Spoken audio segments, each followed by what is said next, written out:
ಇವಳು ನನ್ನ ತಮ್ಮನ ಹೆಂಡತಿ ಶೀಲಾ ಅಂತ. ಇರಲಿ, ನಿನಗೆ ಯಾವುದಾದರೂ ಒಂದು ನೌಕರಿ ಸಿಕ್ಕಿದೆಯಾ ಗೆಳೆಯ? ರಾಮು, ನಾನು PSI ನೌಕರಿ ಸೇರಿಕೊಂಡು 4 ತಿಂಗಳಾಯ್ತು. ಒಂದು ಇಂಪಾರ್ಟೆಂಟ್ ಕೇಸಿನ ಬಗ್ಗೆ ತನಿಖೆ ಮಾಡಲು ಮೇಲಿನ ಅಧಿಕಾರಿಗಳು ಇದೇ ಊರಿಗೆ ನನ್ನನ್ನು ಅಪಾಯಿಂಟ್ಮೆಂಟ್ ಮಾಡಿದ್ದಾರೆ. ಅಂದ ಹಾಗೆ ಹೇಗೆ ನಡೆದಿದೆ ರೈತನ ಉದ್ಯೋಗ? ಕಿರಣ್, ರೈತರ ಮಕ್ಕಳ ಗೋಳು ದೇವರೇ ಬಲ್ಲ. ಮೊನ್ನೆ ದೊಡ್ಡ ಪ್ರಮಾಣದಲ್ಲಿ ಮಳೆಯಾಗಿ ಬಿದ್ದ ಬೆಳೆಗಳು ಮಣ್ಣು ಪಾಲಾಗಿ ಮನೆ ದನಕರ ಕಳೆದುಕೊಂಡ ರೈತರು ತಿನ್ನಲು ತುತ್ತು ಅನ್ನಕ್ಕೆ ಕೈ ಚಾಚುವ ಪ್ರಸಂಗ ಬಂದಿದೆ. ಕಿರಣ್, ತಿನ್ನಲು ತುತ್ತು ಅನ್ನಕ್ಕೆ ಚಾಚು ಬಂದಿದೆ. ಕವಿಗಳೇ, ಮಳೆರಾಯನ ಆರ್ಭಟಕಕ್ಕೆ ಬೆಳೆ ದನ ಸೂರು ಕಳೆದುಕೊಂಡವರಿಗೆ ಸರ್ಕಾರ ಮತ್ತು ದಾನಿಗಳು ಸಾಕಷ್ಟು ಸಹಾಯ ಮಾಡಿದ್ದಾರಲ್ಲ ರಾಮು? ಸಾಹೇಬ್ರೇ, ಸರ್ಕಾರ ದಾನಿಗಳು ನಿರಾಶ್ರಿತರಿಗೆ ಸಹಾಯ ಮಾಡಿದ್ದು ನಿಜ.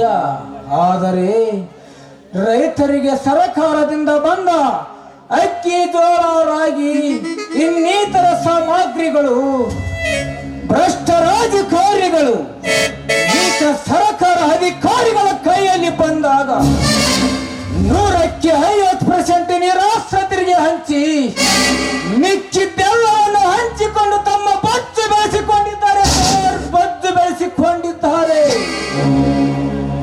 ಮಹಿಳಾರಿ, ನಿರಾಶ್ರಿತರಿಗೆ ಸರ್ಕಾರದಿಂದ ಮತ್ತು ದಾನಿಗಳಿಂದ ಬಂದ ಹಣ ರೇಷನ್ನನ್ನು ಸರಿಯಾಗಿ ರೈತರಿಗೆ, ಬಡವರಿಗೆ ತಲುಪಿಸಿದ ಯಾವುದೇ ವ್ಯಕ್ತಿ ಇರಲಿ ಅಂತವರನ್ನು ಗುರುತಿಸಿ ಸರ್ಕಾರಕ್ಕೆ ತಿಳಿಸುವುದು ಪ್ರಜಾಜನತೆಯ ಕರ್ತವ್ಯ. ಮಹಿಳಾರಿ ಸಾಹೇಬರೇ, ಇವತ್ತಿನ ಸರ್ಕಾರದಲ್ಲಿ ನಿತ್ಯ ನಡೆಯುವುದು ಮೋಸ, ವಂಚನೆ, ಭ್ರಷ್ಟತನ.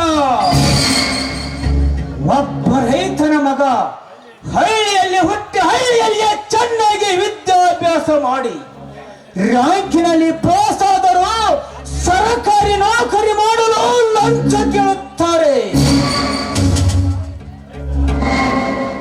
ರೈತ ತನ್ನ ಹೊಲದ ಉತ್ತಾರ ತೆಗೆಸಿಕೊಳ್ಳಬೇಕಾದರೂ ಸ್ವರಾಜ್ಯಗಳಿಗೆ ಲಂಚ ಕೊಡಬೇಕು. ಕೃಷಿ ಪತ್ತಿನ ಬ್ಯಾಂಕಿನಲ್ಲಿ ಸಬ್ಸಿಡಿ ಬೀಜ ಗೊಬ್ಬರ ಸಾಲ ತೆಗೆಸಿಕೊಳ್ಳಬೇಕಾದರೂ ಅಲ್ಲಿಯೂ ಲಂಚ ಕೊಡಬೇಕು.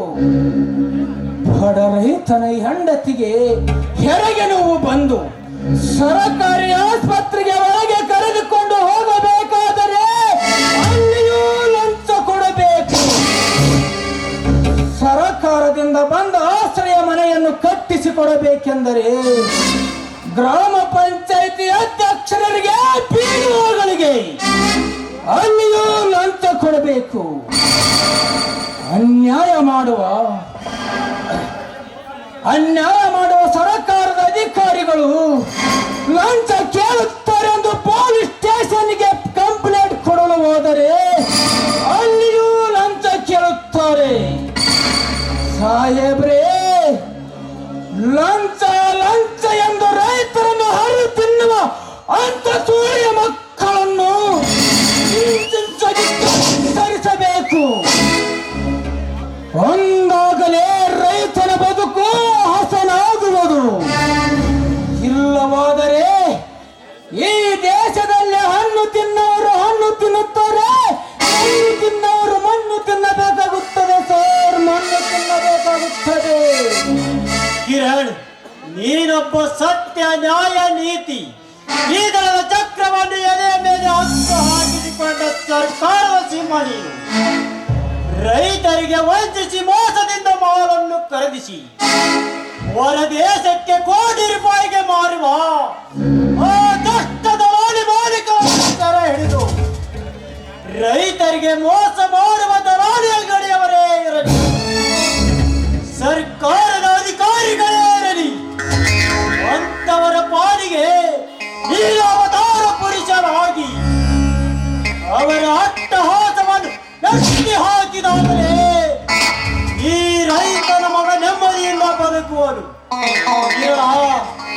ರೈತರ ಹಸಿರು ಕ್ರಾಂತಿಯ ದೀಪವನ್ನು ವಿಧಾನಸಭದ ಮುಂದೆ ಆರದ ನಂದಾ ಜ್ಯೋತಿಯನ್ನಾಗಿ ಬೆಳಗಿಸುವ ಕಿರಣ ನೀನಾಗಬೇಕು. ಆಗಬೇಕು. ಆಶಾ ಕಿರಣ ನೀನು ಆಗಬೇಕು. ರಾಮು, ಬಡವರಿಗೆ ರೈತರಿಗೆ ನ್ಯಾಯ ಮಾಡುವ ಭ್ರಷ್ಟ ರಾಜಕಾರಣಿಯೇ ಇರಲಿ, ಸರ್ಕಾರದ ಅಧಿಕಾರಿಗಳೇ ಇರಲಿ, ಇಲ್ಲ ನಮ್ಮ ಪೊಲೀಸ್ ಡಿಪಾರ್ಟ್ಮೆಂಟಿನೇ ಇರಲಿ, ಅಂತ ಭ್ರಷ್ಟ ಅಧಿಕಾರಿಗಳನ್ನು ಮಟ್ಟ ಹಾಕುವುದೇ ನನ್ನ ಗುರಿ.